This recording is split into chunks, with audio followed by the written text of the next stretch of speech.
IG IG হু হু করে বেড়ে গেছে। কোনো কোনো ল্যাবে 0 to 100 নর্মাল আছে, কোনো কোনো ল্যাবে 190 অব্দি normal. Lab to lab vary করে, কিট টু কিট ভ্যারি করে। কিন্তু আইজি বেড়ে যাওয়া, কারোর 700, 800, 500, 2400, 2800, কি আমাদের অনেক পেশেন্ট আছে তাদের 16,000, 24,000ও আইজি হয়। সেটা নিয়ে কি আতঙ্ক, সেটা নিয়ে কি সমস্যা, আজকে সেটা নিয়ে আমরা আলোচনা করব। নমস্কার, আমি doctor Naren Pandey, allergy asthma centre, কলকাতায়। চ্যানেলে আপনাদের স্বাগত জানাই। নতুন দর্শক বন্ধু যারা এসেছেন ওনাদের অনুরোধ করব লাইক, সাবস্ক্রাইব, কমেন্ট, শেয়ার করে যেতে। পূর্ণ বন্ধু যারা লাইক, সাবস্ক্রাইব, কমেন্ট, শেয়ার করছেন ওনাদের অনেক অনেক ধন্যবাদ।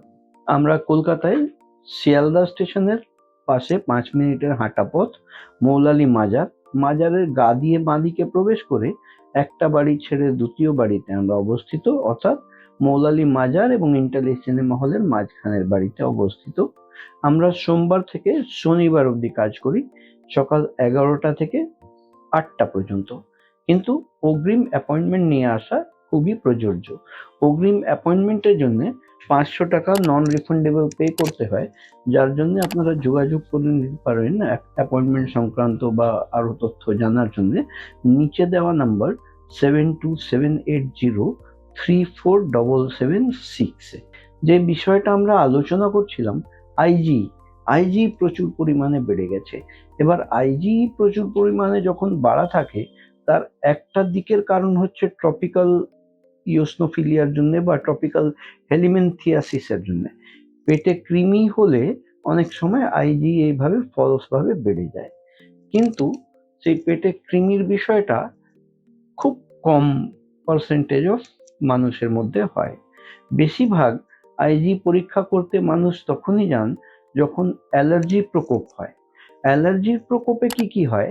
অ্যালার্জির প্রকোপ হলে প্রচুর মানুষের গায়ে দাগড়া দাগড়া হয়, চুলকানি হয়, নাক দিয়ে কাঁচা জল ঝরা, হাঁচি বা নাক বুজে থাকা, যেটাকে অ্যালার্জিক রাইনাইটিস বলা হয়।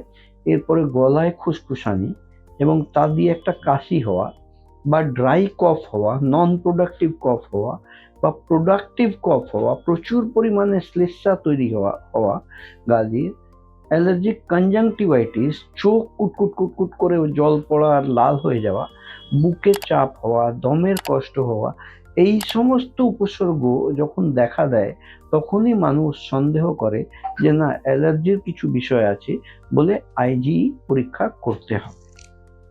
এবার আইজি রিপোর্ট নিয়ে আমরা খুব একটা কিছু করণীয় সম্ভব নয়, কারণ আইজিই কে দমিয়ে দেবে এরকম কোনো ওষুধ বা চিকিৎসা ব্যবস্থা সেরকম এখন অবধি নেই। আইজিই কে দমাতে গেলে আমাদের অ্যালার্জির পরিমাণটা কমাতে হবে, কারণ আইজিটা হচ্ছে রিফ্লেক্টর অফ অ্যালার্জি। অ্যালার্জি কত পরিমাণে শরীর আছে সেটাই আইজি রিফ্লেক্ট করে বা ফোকাস করে। এই আইজি বেড়ে যাওয়া মানে প্রচুর পরিমাণে অ্যালার্জি, আর আইজি টোটাল মানে বিভিন্ন ধরনের অ্যালার্জিস নিয়ে একটা আইজি টোটাল হয়েছে। এবার টোটালের মধ্যে অনেকগুলো জিনিস আছে যেটা আমাদের শরীরে ইনজেস্টেড হয় বা ইনহেলড হয়। ইনজেস্টেড মানে খাওয়া দাওয়ার মারফতে আমাদের শরীরে প্রবেশ করে, তার মধ্যে থেকে কিছু কিছু জিনিস অ্যালার্জি প্রডিউস করছে। আর নিঃশ্বাস যে আমরা নিই, নিঃশ্বাস নেওয়া ছাড়ার সময় প্রচুর এনভায়রনমেন্টাল অ্যালার্জেন্স আমাদের শরীরে প্রবেশ করে, আর তাদের মধ্যে কিছু কিছু অ্যালার্জিস ক্রিয়েট করে।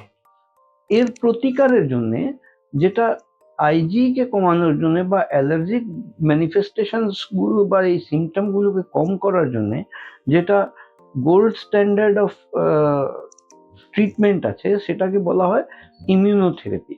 Immunotherapy is the only immunomodulatory treatment for today's allergic disorders. এইরকমই স্টেটমেন্ট ওয়ার্ল্ড অ্যালার্জি অর্গানাইজেশনের আছে। এবার এই ইমিউনোথেরাপি ভ্যাকসিনস এর বিষয়ে আমরা কিভাবে এগোবো? এগোনোর জন্য প্রথমে প্রয়োজন হচ্ছে শনাক্ত করা, কারণ আইজি থেকে আমরা একটা রোড ম্যাপ পেয়ে গেলাম যে এত অ্যালার্জি আছে। এবার ওখান থেকে খুঁটিয়ে দেখে বার করা যে কোন কোন জিনিসে কত পরিমাণে অ্যালার্জি হচ্ছে এবং তার প্রতিকার করা। এটা সম্ভব তখনই যখন আমরা চামড়ার উপরে অ্যালার্জি টেস্ট করব। অ্যালার্জি পরীক্ষা, স্কিন প্রিক টেস্ট বা মডিফাইড স্কিন প্রিক টেস্ট করব। যেটা মডিফাইড স্কিন প্রিক টেস্ট বলা হচ্ছে, এটা চামড়ার উপরে বিভিন্ন টাইপের অ্যালার্জেন রেখে তাকে স্কিনের সাথে ইন্টারাক্ট করাতে হয়।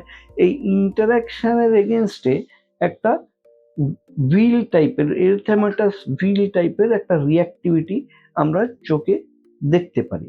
তা দিয়েই আমরা অনুভব করি যে এই জিনিস থেকে অ্যালার্জি হচ্ছে, আর সেই ভিলের পরিমাণটা কত আছে সেটা দিয়ে আমরা ক্যালকুলেট করতে পারি যে কত পরিমাণে এই স্পেসিফিক অ্যালার্জেনটা অ্যালার্জি করছে। আমাদের এখানে ওই মডিফাইড স্কিন প্রিক টেস্টে 144 ধরনের অ্যালার্জেনের পরীক্ষা করা হয়। এই 144 ধরনের এই অ্যালার্জেন পরীক্ষার চার্জেস আমাদের এখানে 2500 টাকা আছে, এবং কনসালটেশন ফি আমাদের 1000 টাকা আছে।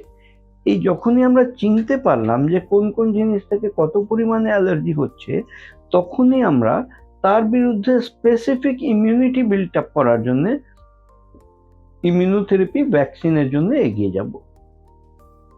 এই ইমিউনোথেরাপি ভ্যাকসিন যেটা আছে, এটা মডিফাইড স্কিন প্রিক টেস্টের বেসিসেই তৈরি করা হয়। এবার ভ্যাকসিনের নাম শুনে অনেকেই প্যানিক করে যান। ভ্যাকসিন, এটা এই যে ভ্যাকসিনটা আছে ইমিউনোথেরাপি যেটা আমরা ব্যবহার করি, সেটা হচ্ছে স্লিট ভ্যাকসিন। স্লিট ভ্যাকসিন মানে হলো সাবলিঙ্গুয়াল ইমিউনোথেরাপি ভ্যাকসিন, জিভের তলায় ড্রপ খাওয়ার ভ্যাকসিন। এই জিভের তলায় ড্রপ খাওয়া ভ্যাকসিন দেওয়া হয়, এতে কোনো ইঞ্জেকশন আর এইসবের যাতায়াতের কোনো বিষয় নয়। 1 বছরের পুরো কোর্স আমরা তৈরি করে আপনাকে দিয়ে দিই, আর আপনারা সেটা বাড়িতেই নিজেই ব্যবহার করতে পারবেন। এই 1 বছরের ইমিউনোথেরাপি ভ্যাকসিনের কোর্সের কস্ট হয় 8,000 টাকা, এবং এই ভ্যাকসিন স্টার্ট হওয়ার 2-3 মাস পর থেকে এর উপযোগিতা বা কার্যকারিতাটা আমরা বুঝতে পারি। 1 বছরের ট্রিটমেন্ট কোর্স কমপ্লিট হলে আরও সাজেস্টিভ আছে 3 থেকে 5 বছর অবধি বুস্টার ভ্যাকসিন নেওয়া, যাতে লাইফ লং এর জন্য এই উপসর্গ থেকে আমরা নিরাময় পেতে পারি। এই রকম পরিষেবা যদি নেওয়ার প্রয়োজন থাকে, তাহলে নিচে দেওয়া নাম্বার 7278034776 এ যোগাযোগ করে অগ্রিম 500 টাকা নন রিফান্ডেবল অ্যাপয়েন্টমেন্ট ফি পাঠিয়ে অ্যাপয়েন্টমেন্ট নিয়ে আপনারা চলে আসতে পারেন। আমরা অবস্থিত মৌলালিতে, শিয়ালদা স্টেশনের পাশে 5 মিনিটের হাঁটা পথ, মৌলালি মসজিদ এবং ইন্টালি সিনেমা হলের মাঝখানের বাড়িতে। আর আমরা সোমবার থেকে শনিবার অবধি কাজ করি, সকাল 11টা থেকে রাত 8টা পর্যন্ত, কিন্তু অগ্রিম অ্যাপয়েন্টমেন্ট নেওয়াটা খুবই প্রযোজ্য। আজকের মতন এখানেই শেষ করলাম। আপনারা ভালো থাকবেন, সুস্থ থাকবেন। আমি doctor Naren Pandey, allergy asthma centre, কলকাতার পক্ষ থেকে।